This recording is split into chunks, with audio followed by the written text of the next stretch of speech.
안녕하세요. 저는 얼마 전 친언니와 인연을 끄는 50대 여자입니다. 평생을 언니의 거짓말에 속아서 살아왔고 그 비밀을 알게 된 건 얼마 되지 않았어요. 여러분, 절대 가족끼리 돈거래 하면 안 됩니다. 저와 언니는 어렸을 적에는 굉장히 돈독한 사이였습니다. 어머니와 아버지 두 분 다 맞벌이를 하셔서 집에는 저와 언니 둘뿐이다 보니 언니와 함께 있는 시간이 더 많았고 언니를 엄마처럼 따랐죠. 제가 얼마나 언니를 좋아했냐면 우선 언니의 미모는 정말 아름다워서 제 친구들이 다 저를 부러워했어요. 그리고 언니가 저를 워낙 잘 챙겨주니까 언니 있는 친구들이 너희 언니가 우리 언니였으면 좋겠다 라고 했죠. 저를 정성스레 챙겨주는 언니가 너무 좋았고 저는 언니가 이거 해라 저거 해라 하면 반항하지도 않고 바로 행동으로 옮겼습니다. 언니가 하라는 걸해서 피해받았던 적이 단 한 번도 없거든요. 언니가 다 날 위해서 해주는구나 싶었어요. 언니는 공부를 잘해서 저는 언니 밑에서 공부를 배워 성적이 많이 향상되었어요. 늘 안정적인 직장을 원했던 언니는 공무원 시험 준비를 했고 언니 덕분에 공부의 소질이 생긴 저는 변호사가 되고 싶었습니다. 성인이 된 저희는 각자 시험 준비를 하면서 몇 년을 보냈고 다행히도 얼마 지나지 않아 언니가 먼저 공무원 시험에 합격했어요. 중간에 저는 시험 준비를 포기하고 다른 진로를 찾아볼까 고민도 많이 했지만 그때마다 언니는 제정신머리를 바로잡아주며 할 수 있다고 응원해 주었죠. 언니는 저에게 너무 존경스러운 사람이었고 언니 같은 사람이 되고 싶었습니다. 그렇게 저는 20대 후반에 변호사가 드디어 될 수 있었어요. 변호사가 되었을 때에도 다 언니 덕분이라면서 고마워했습니다. 언니는 아직도 제게 어린애 같다면서 우선 초반에는 언니가 제 월급을 관리해준다고 했고 공무원만 알고 있는 월급 관리하는 팁이 있다고 했죠. 저는 그런 언니가 너무 믿음직스러워서 언니에게 제 통장을 다 맡기고 저는 언니가 발급해준 신용카드 하나로 살고 있었어요. 언니 말로는 한도는 없다고 했고 어차피 제 통장에서 빠져나가니까 알아서 쓰라고 했습니다. 부모님은 공무원과 변호사 딸을 보고 자식 하나는 정말 잘 낳았다고 했고 저와 언니도 좋아하시는 부모님을 보니까 뿌듯하더라고요. 그렇게 저희는 30대 중반이 되었습니다. 다들 주위에서 결혼식을 올리고 아들, 딸을 낳는데 저와 언니는 딱히 소식이 없었습니다. 어머니, 아버지도 너희 결혼하고 싶을 때 해라 라고 하시면서 부추기지도 않으셨고 저도 결혼보다는 일이 더 좋았기에 결혼 생각은 없었어요. 그런데 곧 40이 다 되어가는 언니가 갑자기 결혼할 남자가 생겼다고 하는 겁니다. 저는 형부가 생기는 거냐고 하면서 너무 좋아했고 언니는 에이라고 하며 부끄러워했죠. 처음 형부를 보았을 때 정말로 다정해 보였고 언니를 듬직하게 챙겨주는 모습을 보니 믿음직스럽더라고요. 몇십 년 동안 늘 옆에 있던 언니가 제 곁을 떠나서 새로운 가정을 이룬다는 생각을 하니까 눈물이 조금 흘렀습니다.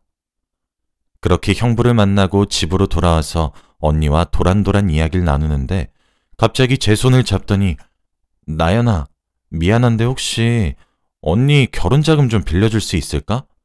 라고 물어보더라고요. 언니는 예전부터 결혼자금을 모아두고 있었지만 예상보다 너무 큰 액수에 돈이 부족하다고 하는 겁니다. 저는 당연히 괜찮다고 천천히 갚으라고 하면서 언니, 어차피 내 통장 언니가 가지고 있으니까 거기서 필요한 만큼 꺼냈어 라고 했죠. 언니는 너무 고맙다며 금방 갚는다고 했어요. 그리고 언니는 형부와 결혼을 하고 아이까지 낳았습니다. 언니가 노산이라 조금 걱정했는데 그래도 조카를 보니까 너무 귀엽고 예쁜 거 있죠? 제가 이모가 된다고 생각하니까 왠지 모르게 설렜었습니다. 조카는 너무 사랑스러웠고 천사같이 생겼더군요. 그리고 얼마 후 저는 법정에서 만난 한 검사와 사랑에 빠지게 되었어요. 그 사람은 제 전화번호를 물어보았고 저도 그 사람이 좋았기에 만남을 가졌죠. 나이도 비슷하고 대화도 잘 통해서 연애를 무려 3년이나 했습니다. 그런데 그때 제 나이가 39살이었고 남자친구도 얼른 결혼이 하고 싶었는지 저에게 청혼을 하더라고요. 저는 만약 결혼을 하게 된다면 이 사람과 할 거라는 생각을 하고 살았기에 프로포즈를 받아주었습니다. 그런데 걸리는 게 하나 있었어요. 그때 언니가 결혼 자금으로 빌려간 돈의 액수가 커서 제 결혼 자금이 부족한 것이죠.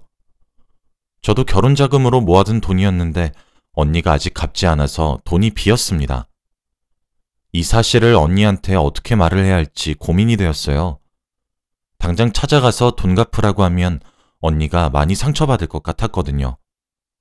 그래서 우선 술의 힘을 빌려보자 싶었습니다.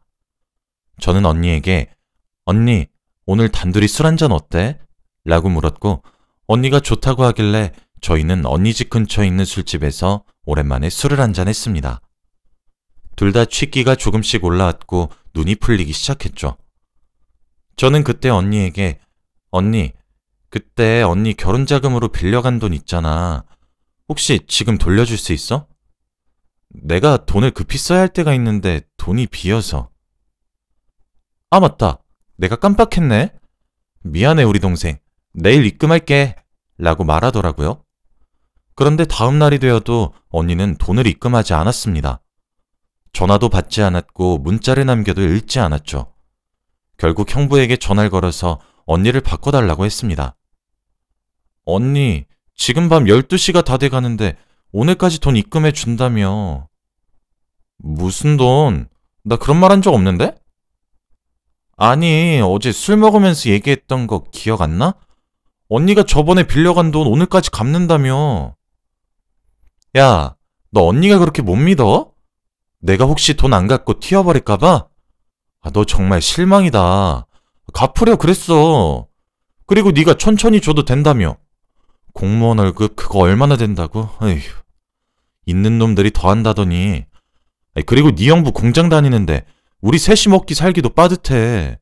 내가 지금 너한테 주려고 모아둔 돈이 있을 것 같아? 라고 하며 오히려 화를 내더라고요.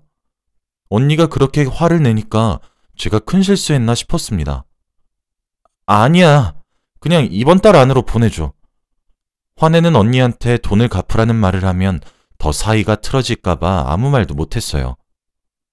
얼마 뒤 저희는 가족 모임을 했고 부모님과 저, 언니, 조카, 형부 이렇게 모여서 식사를 하고 있었습니다. 갑자기 부모님께서 제 나이가 40살이 다 되어가니 결혼을 하려면 30대인 지금 당장 하라고 하는 겁니다. 그때 밝혀야겠다는 생각에 사실 만나는 사람이 있다고 고백을 했어요. 다들 놀라면서 누구냐고, 어디서 만났고 몇 살이냐고 질문이 왔지만 언니의 표정은 굳어있더라고요. 우선 결혼할 남자의 직업은 검사이고 나이는 1살 차이 나는 오빠고 법정에서 만났다며 대화를 즐겁게 했습니다. 부모님은 검사 사이 좋다며 이게 무슨 횡재냐고 하더라고요. 저는 다행히도 결혼이 쉽게 진행이 될 것 같아서 안심했죠. 그런데 가장 기뻐할 줄 알았던 언니의 표정이 별로 좋아 보이지 않는 겁니다. 그래도 그때는 음식이 입에 맞지 않았나 했습니다. 저는 남자친구에게 어제 있었던 일들에 대해서 이야기하니 좋아하더군요. 며칠 뒤 저희는 바로 부모님께 인사를 드리러 갔습니다. 그런데 부모님 집으로 가니까 언니가 있더라고요. 언니한테 왜 왔냐고 하니 왜? 나는 우리 동생 결혼할 사람 얼굴 좀 보면 안 돼? 라고 하며 예민하게 받아들였죠. 아무튼 저는 엄마, 아빠, 언니, 나랑 결혼할 사람이야 라고 하며 인사시켰습니다. 당연히 부모님은 너무 좋아하셨고 남자친구는 인상도 좋고 어른들한테 싹싹하게 잘해서 더 좋아하셨어요. 식사 자리가 끝나고 디저트를 먹으며 도란도란 이야기를 나누고 있는데 갑자기 언니가 야, 박나연, 너 방으로 잠깐 따라와 라고 하더라고요. 저는 영문도 모른 채 언니를 따라갔더니 언니가 하는 말은 충격적이었습니다. 야, 너 저 사람이랑 결혼 못해. 아니, 절대 하면 안 돼. 아니 언니, 그게 무슨 소리야. 다들 저렇게 좋아하는 거 안 보여? 왜 언니만 반대하는 건데? 너 충격받을까봐 미리 말 안 했는데 네가 데려온 저 사람 사실은... 왜? 뭔데? 사실 내 친구 전 남자친구야. 그런데 헤어진 이유가 술집 가서 여자 만나고 바람을 버릇처럼 피워대서. 내 친구가 얼마나 힘들어했는지 알아? 언니로서 너도 그런 꼴 당할까봐 일 더 커지기 전에 미리 정리하는 게 좋을 것 같아서 이렇게 말해. 저는 언니의 말을 듣고 나서 엄청나게 충격을 받았고 전혀 그런 기미가 보이지 않았던 남자친구에게 그런 더러운 사생활이 있는지 전혀 몰랐습니다. 당연히 저는 언니의 말에 반박하지 않고 그 말을 맹신했죠. 저는 다음날 바로 남자친구와 헤어졌어요. 물론 하루아침에 좋아하는 감정이 사라지진 않았지만 그런 남자와 만날 수 없었기에 헤어짐을 결심했습니다. 그 사람에게 솔직히 언니에게 들었던 말들을 다 말했지만 아니라고 반박만 하더라고요. 거기다 대고 야, 당연히 네가 잘못한 일을 스스로 했다고 인정하겠니? 헤어져! 라고 하고 매몰차게 돌아섰네요. 그리고 저는 스트레스도 풀 겸 백화점에 가서 명품 매장에 들어가서 저렴한 물건을 고르고 언니가 발급해준 신용카드를 내밀었는데 잔액 부족이라고 하더라고요. 언니가 분명 이 카드는 신용카드라고 했는데 잔액 부족이라뇨. 알고 보니 이 카드는 체크카드였던 겁니다. 그래도 제가 지금까지 모아둔 돈으로는 분명 살 수 있는 얼마 안 되는 금액이었는데 왜 체크카드에 돈이 없었을까요? 어쩔 수 없이 쇼핑을 하지 못하고 본가로 갔더니 언니가 있더라고요. 그런데 언니의 온몸이 명품으로 치장되어 있었습니다. 분명 제가 생각하는 공무원 월급에 아이까지 키우고 있어서 절대로 저런 명품을 많이 살 수 없는데 어디서 이런 돈이 나는 걸까요? 언니는 집에 도착한 저를 보자마자 나연아, 언니 이 옷 어때? 오늘 샀는데 너무 마음에 들어 라고 하면서 자랑도 했죠. 명품뿐만 아니라 언니는 저번에는 한 건물 앞에서 나연아, 이 건물 내 거다? 라고 했어요. 언니는 큰돈을 어디서 구하는지 건물까지 가지고 있었죠. 남편은 공장에서 쥐꼬리만한 월급을 받고 아이는 사교육까지 시키고 언니는 공무원인데 어디서 그렇게 돈을 버는 걸까요? 언니는 9급 공무원이거든요. 결혼도 안 하고 아이도 없는 저보다 왜 가정도 있고 월급도 적은 언니가 돈이 많은 걸까요? 그래서 저는 언니에게 언니, 왜 언니가 발급해준 신용카드에서 잔액 부족이란 말이 나와? 그리고 체크카드라고 쳐도 내가 지금까지 번 돈에 비하면 분명 살 수 있는 금액이었는데 언니, 돈 관리 제대로 하고 있는 거 맞지? 그냥 내가 하면 안 돼? 야, 박나연, 너 언니 또 못 믿지? 내가 너한테 체크카드 주면서 신용카드라고 거짓말한 이유는 네가 돈 걱정 없이 마음대로 쓰라고 그랬어. 너 돈 잘 못 쓰잖아. 그리고 네 체크카드에 돈이 없는 이유는 네가 또래에 비해서 저축을 많이 하고 있어서야. 너 노후 대비 위해서 월급 80%를 저축하게 했어. 언니는 다 너를 생각해서 그렇게 한 건데 어떻게 너는 그런 모진 말을 언니한테 하니? 전 그렇게 네가 돈 관리하고 싶으면 다 너한테 넘길게. 그리고 체크카드인 거 오늘 말하려고 했어. 언니는 오히려 저를 생각해서 그렇다고 했고 노후 대비를 위해서 제 월급의 80%를 저축하다 보니 지금 쓸 돈이 적다고 하더군요. 그 당시에는 언니가 하는 말을 다 믿었고 미안하다고 사과했습니다. 그리고 며칠 뒤 저는 고등학교 친구들을 만나는 동창회에 갔어요.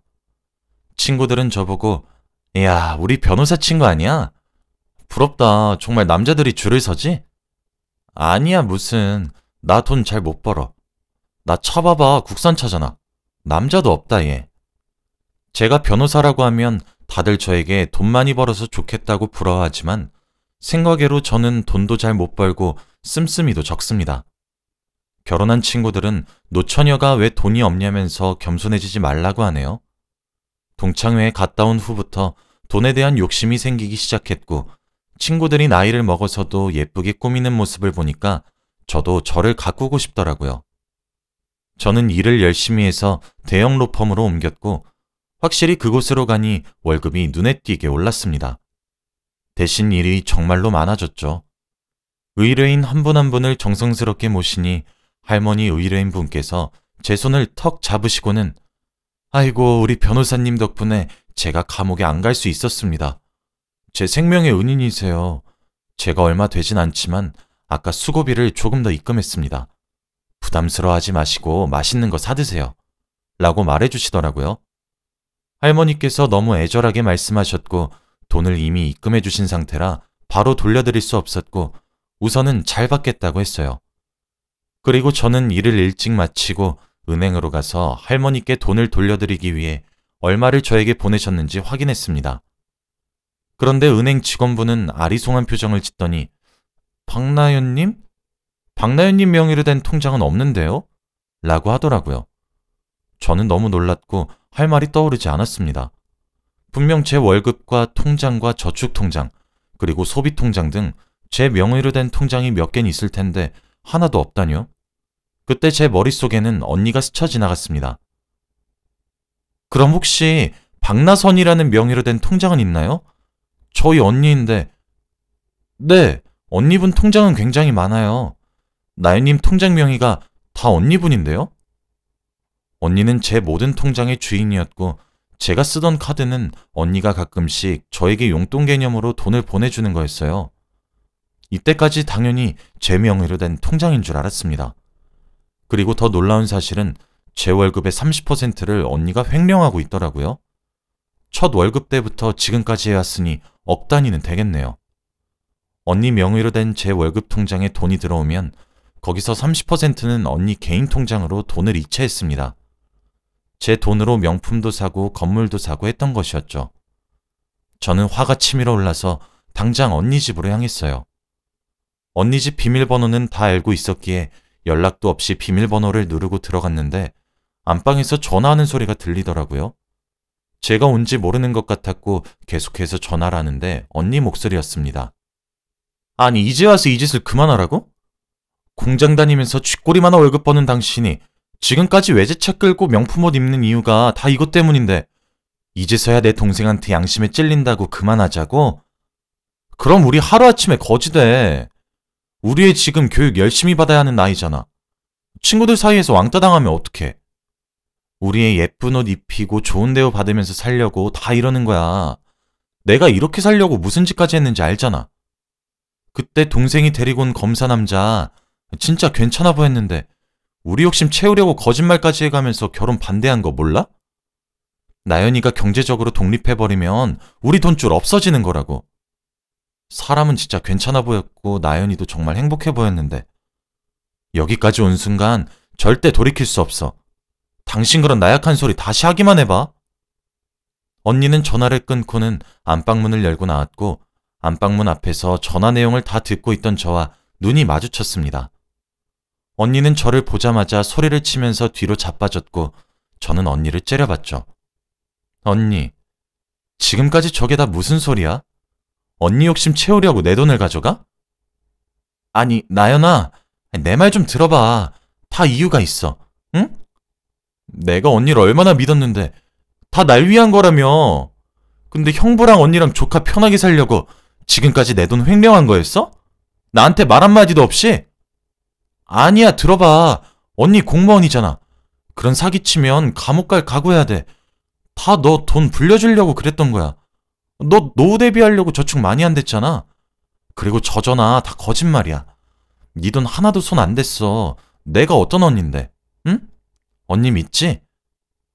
언니는 말도 안 되는 변명을 늘어놨고 저는 언니의 뺨을 내리쳤습니다. 돈에 환장했네. 동생 돈을 어떻게 죄책감 하나 없이 쓰고 다니냐? 내 돈으로 산 명품을 어떻게 나한테 자랑을 해? 통장 다 내놔. 그리고 언니 고소할 거야. 공무원? 다 필요 없어. 거지가 되던 말던 내 알 바 아니고 이제 내 돈 돌려받아야겠다. 각오해. 언니의 울음을 뒤로하고 바로 사무실로 향했습니다. 다행히 제가 변호사다 보니 언니의 고소는 수월하게 진행되었고 언니는 저를 이길 수 없다는 걸 알았는지 순순히 인정하더라고요. 부모님은 다 같이 뒷목을 잡으시고 쓰러졌습니다. 동네 사람들도 어떻게 공무원이 그런 짓을 저지를 수 있냐고 노발대발 하셨죠. 그래도 자매라고 부모님께서 저에게 제발 언니 한 번만 봐주고 합의하자. 응? 딸 감옥 보내고 싶어하는 부모가 어디 있니? 라고 하면서 감옥은 절대 안 된다고 했어요. 부모님의 부탁에 어쩔 수 없이 합의를 했고 대신 합의금을 최대한 세게 불렀습니다. 언니는 당연히 공무원 직업도 잃게 되어서 평생 일용직을 하면서 저에게 합의금을 갚아내야 하는 것이죠. 그리고 며칠 후 제 소식을 알았는지 결혼을 생각했었던 검사 남자에게 연락이 왔어요. 그때 언니 말만 철석같이 믿고 자신의 말을 믿어주지 않았던 제가 믿긴 했지만 아직까지 좋아하긴 했었다고 하네요. 그래서 저희는 지금 늦은 결혼을 하고 행복하게 살아가고 있습니다. 아직 신혼이에요. 솔직히 제가 너무 심하다고 생각하시는 분들도 있겠지만 믿는 도끼의 발등을 세게 찍히니 배신감이 크게 들더라고요. 언니랑 평범한 사이도 아니었고 아주 돈독하고 거의 맹신하고 존경하는 사람이었기에 마음의 상처를 더 크게 받았어요. 그 뒤로 언니와 절대 만나지 않고 있습니다. 형부도 조카도 만나고 있지 않아요. 제 이야기는 여기까지입니다. 들어주셔서 감사합니다.